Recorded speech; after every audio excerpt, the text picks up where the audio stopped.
Marvel's God mutant Franklin Richards is back, and if you don't know what that means, you will find out in this video because this dude is ridiculously overpowered.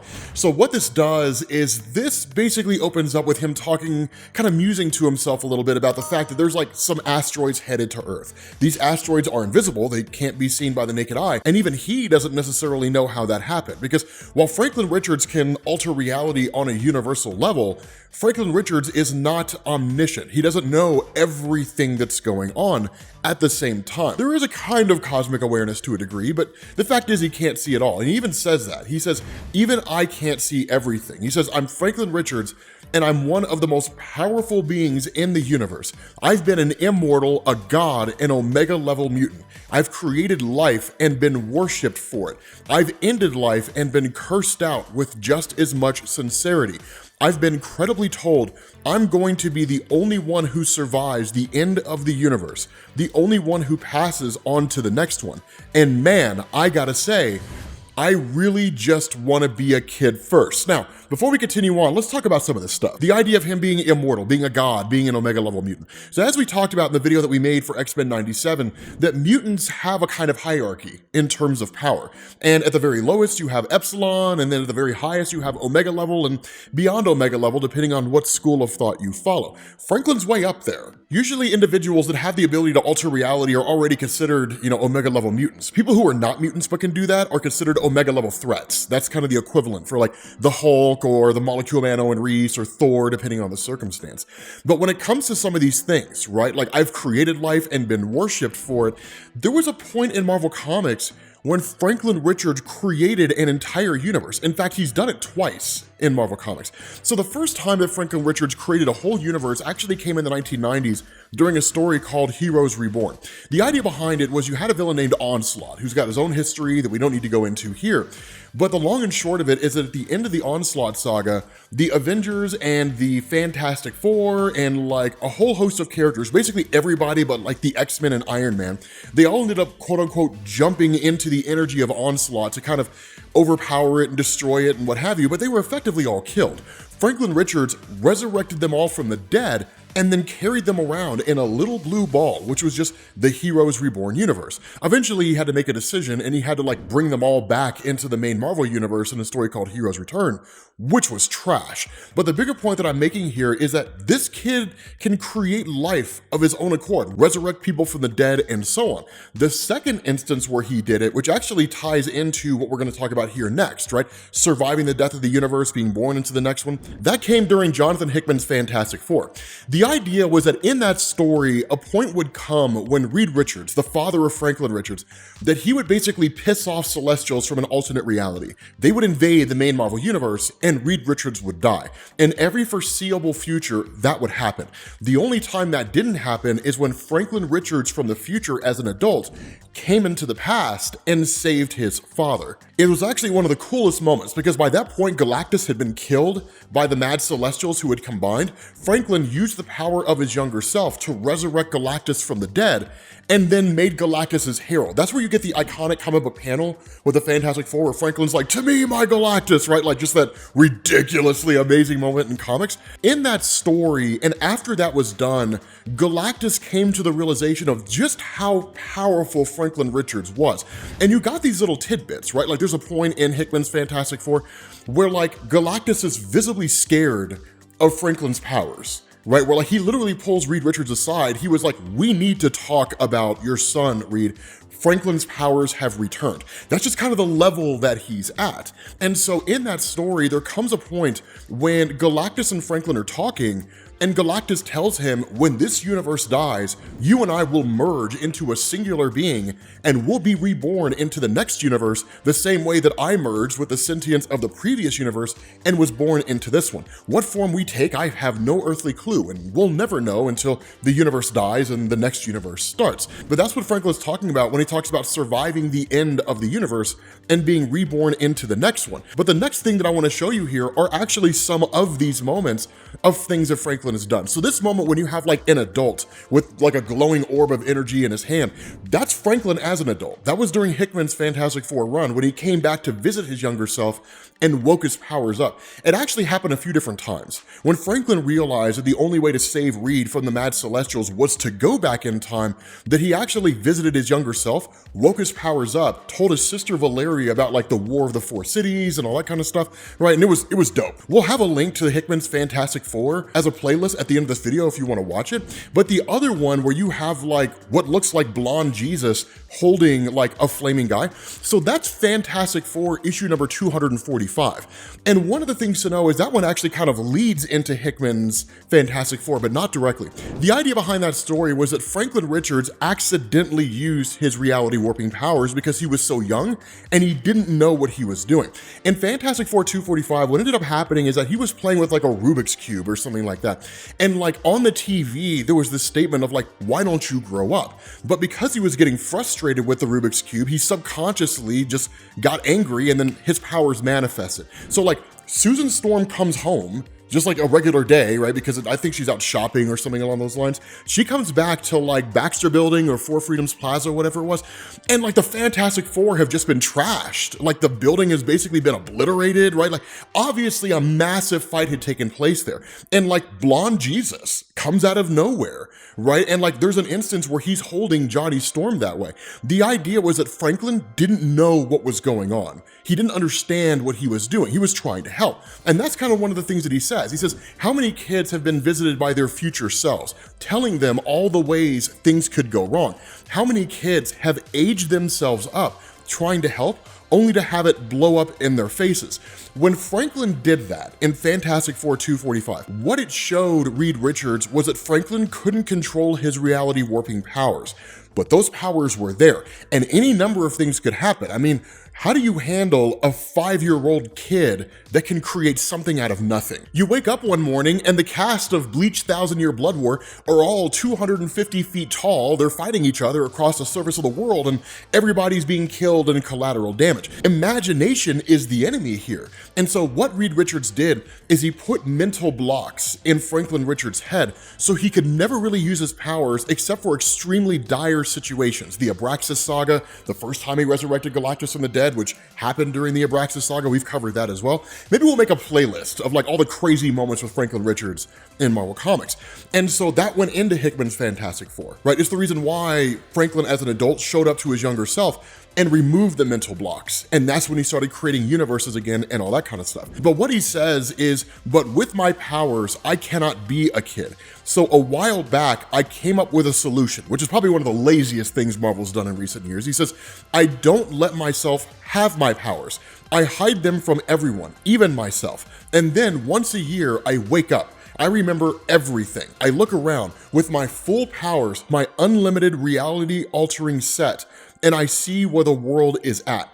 This year, I found those invisible asteroids. So my family sleeps and death tears towards Earth. I take what I know about the universe and what I know about my family and use it to foresee what is going to occur. So this is an important thing here. And the reason why is simple.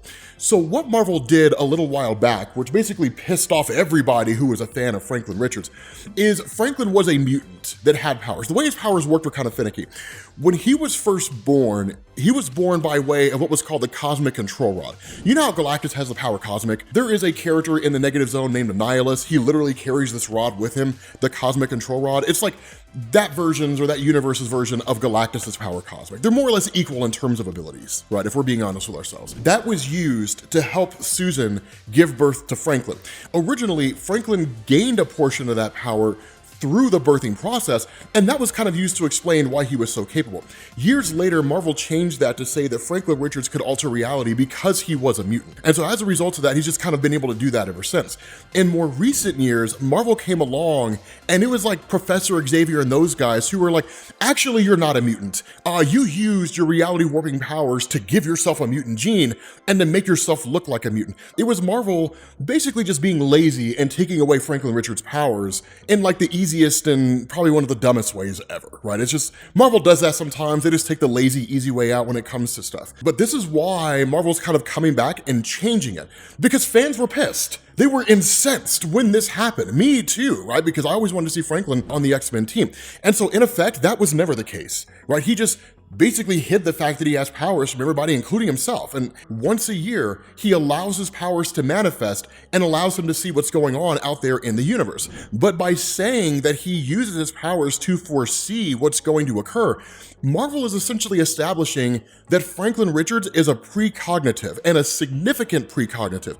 In years past, Marvel dabbled in Franklin Richards' precog abilities. You know, like maybe he could kind of see the future sometimes, you know, it was just more contextual, you know, like Franklin could see the future in the story because the plot demands it. Franklin cannot see the future in the story because there's no benefit to it. That's kind of how Marvel worked it in. And so now Marvel's officially establishing that Franklin can see the future. Not on the same level as like Destiny from the X-Men, but he can certainly see the future. And so what he does is he says, here's exactly how things are going to play out with these asteroids that come to Earth. So we kind of sidetrack Franklin for a second and we focus on the Fantastic Four because it is their story. Everything that you're seeing here is basically being given to us the way that Franklin sees it. So it has not happened yet, but this is how he sees things. What he says is that one of these invisible asteroids is going to hit out there in the world somewhere. The Fantastic Four are going to respond. The people who are local to that town aren't going to know what's going on. And even the Fantastic Four aren't going to be fully aware. But by focusing more on logic, as opposed to delving into just haphazard guessing and, you know, theory, that they deduce that like this must have been an invisible asteroid, as crazy as that sounds, right? All things being equal, the simplest explanation tends to be the right one. And so what ends up happening here, knowing that another asteroid is making its way to Earth, that you end up having these kind of discussions that are given, right? Maybe Johnny Storm could do something, or maybe Reed could do something, but there's no real conceivable way of destroying the asteroid in its current form. And so what they end up doing here is they form kind of like two levels of force fields from Susan Storm. There is a core force field that goes over the whole town. Then there's a much larger force field that really is kind of an encasement, right? The way they explain it here is they say the invisible asteroid breaches Mom's outer force field, of course, Susan Storm. As soon as it does, operating on instinct, on muscle memory, Mom hardens them both. The asteroid smashes into her lower shield and it holds. Energy from the impact spreads outward at incredible speed, shredding the very molecules of the atmosphere into plasma, but she contains the maelstrom between her two shields. It takes strength she didn't know she had, and the ground between them is sublimated into magma and vapor. And over the terrible roar of that hell that surrounds them, Susan Storm asks her brother to absorb and redirect as much of the heat as he can. Uncle Johnny will spend the next 15 minutes firing flames out into space, with fire so intense he has to be careful not to ignite the atmosphere. He's never channeled so much energy before. He hopes he never has to do it again. And so Franklin says, when it's over, when the ground surrounding the air is merely molten and the air is cooled, Mom drops her force fields and finally lets herself accept that the Fantastic Four have, once again, somehow saved everybody. The issue here is this. He says, or so it seems. And so what Reed does is he looks to the sky and realizes there's dozens more of these same asteroids headed their way. Like, just coming down. And there's nothing they can do. Right, there's nothing they can do to stop these, because while they could stop maybe one or two, it's not going to help. The sheer number of asteroids careening towards Earth will destroy all life on the planet. And that's it. The Fantastic Four will be there, they'll put up some force fields and they'll do what they can, but at the end of the day, it's a stopgap measure, right? And so what you do is you transition back to Franklin and he says, Uncle Pete, referring to Peter Parker, because Peter Parker is kind of like his surrogate uncle. So there's a really cool moment in Hickman's Fantastic Four where Peter Parker consoles Franklin Richards after the death of Johnny Storm, his uncle, and they find common ground between like the death of Johnny Storm and the death of Uncle Ben. It's pretty dope. But he says, Uncle Pete told me plenty of times that with great power, there must also come great responsibility. And he's right. I can't not use my powers, but I also know that if I embrace them too soon, they'll destroy me and everybody else too. This is why I give myself nights like this, so I can foresee disasters and stop them before they happen.